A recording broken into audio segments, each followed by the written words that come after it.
Hello guys, this is Aditya Joshi. Welcome back to our channel. I am a psychology major MBBS student और मैं आपको NEET 2024 के लिए guide भी कर रहा हूँ. बहुत सारे बच्चों ने हमारा हेल वीक चैलेंज ज्वाइन कर रखा है and I am very proud of you. तुम लोग बहुत प्रोग्रेस भी दिखा रहे हो. लेकिन कुछ बच्चों का ये डाउट था कि भैया हमको खाली नीट क्रैक करना है because we want to go for MBBS abroad. तो उन बच्चों के लिए वीडियो रहने वाली है.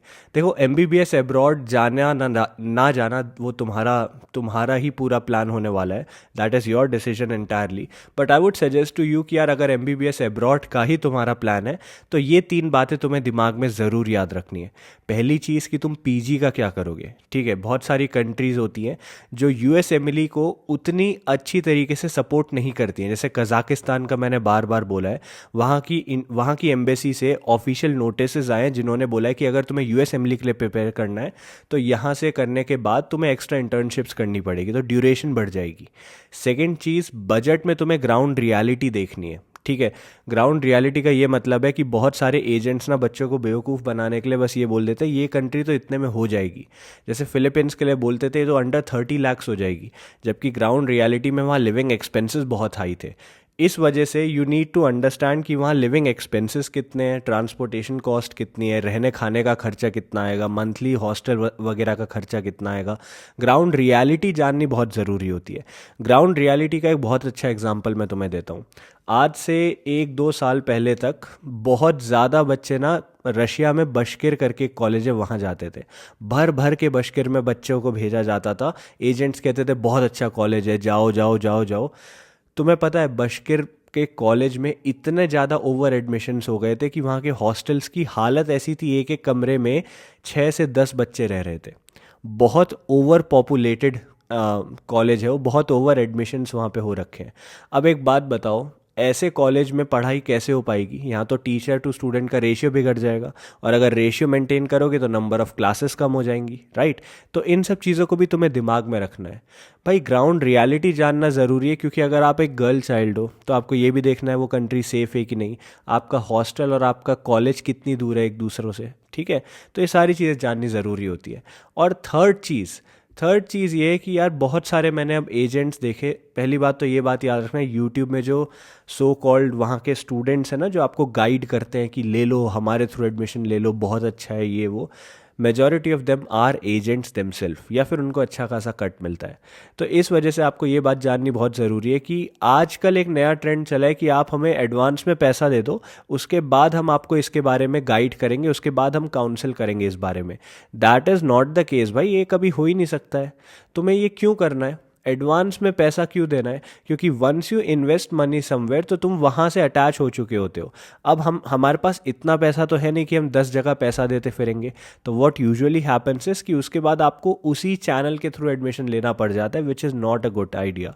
तो मैं तुम्हें सजेस्ट करूँगा, एडवांस में जो लोग 10,000 20,000 मांगते हैं ना कि ये करने के बाद हम तुम्हें गाइड करेंगे, don't fall for this. Secondly, जहाँ भी पैसा तुम दो, जिस भी एजेंसी के थ्रू तुम जाना चाहो, that is entirely your call. But you need to understand कि कोई भैया दीदी आपका एडमिशन डायरेक्ट नहीं करा सकते हैं. ठीक है, जो एजेंट या एजेंसी आपका एडमिशन कराने के लिए ऑथराइज्ड होते हैं ना, उनके MOU साइन हो रखे होते हैं उन कॉलेजेस के साथ. इन लोगों के MOU साइन नहीं होते हैं. तो ये बस एक मिडल मैन की तरह हैं जो आपके एजेंट या फिर एजेंसी के बीच में आते हैं.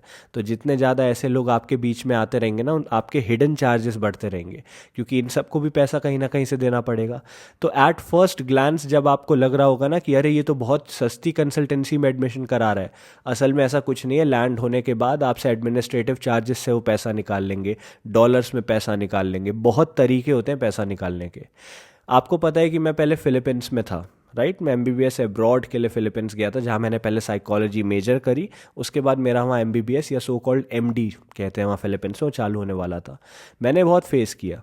वो लोग लैंड होने के बाद आपको बोलेंगे डॉलर्स में कि पैसे निकालो, एडमिनिस्ट्रेटिव चार्जेस. भाई एडमिनिस्ट्रेटिव चार्जेस से वो लोग पैसा कमाते हैं. फिर वो आपके हॉस्टल मेस से पैसा कमाते हैं. हॉस्टल मेस में भी वो आपका ना वो बॉन्ड भरवा देंगे, वो ऐसा कॉन्ट्रैक्ट करा देंगे कि आपको 12 months 24 months तक हॉस्टल चेंज ही ना कर पाओ, और धीरे धीरे वहाँ प्राइजेस बढ़ाते रहेंगे. तो ये बहुत सारी टैक्टिक्स होती है एजेंट्स की पैसा निकालने की। बहुत सारे न्यू कंपनीज आ गई हैं जो कहती हैं कि हम एडमिशन्स करा देंगे।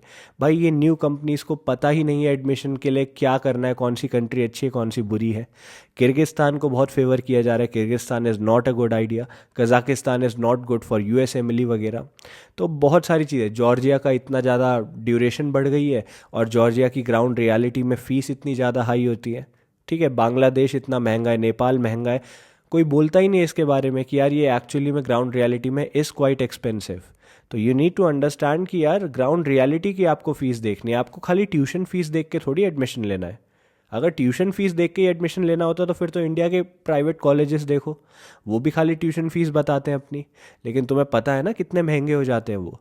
तो keeping all that in mind you need to understand कि MBBS abroad has to be first of all your last option. अभी भी नीट के लिए टाइम है, मैं तो कहूँगा हेल वीक वगैरह जो भी तुम फॉलो कर रहे हो करो, नीट में अच्छा स्कोर करने का एम करो। अगर नहीं हो पाता है तो ठीक है, एमबीबीएस अब्रॉड का तुम एम कर सकते हो एज अ लास्ट ऑप्शन, लेकिन कहीं भी जाने से पहले आपको ग्राउंड रियलिटी जाननी ज़रूरी है। ठीक है, दैट्स ऑल। मैं बस यही कहना चाहता कि अभी नीट पे फोकस करो, इसके बाद ये सब देखना यार। All the best.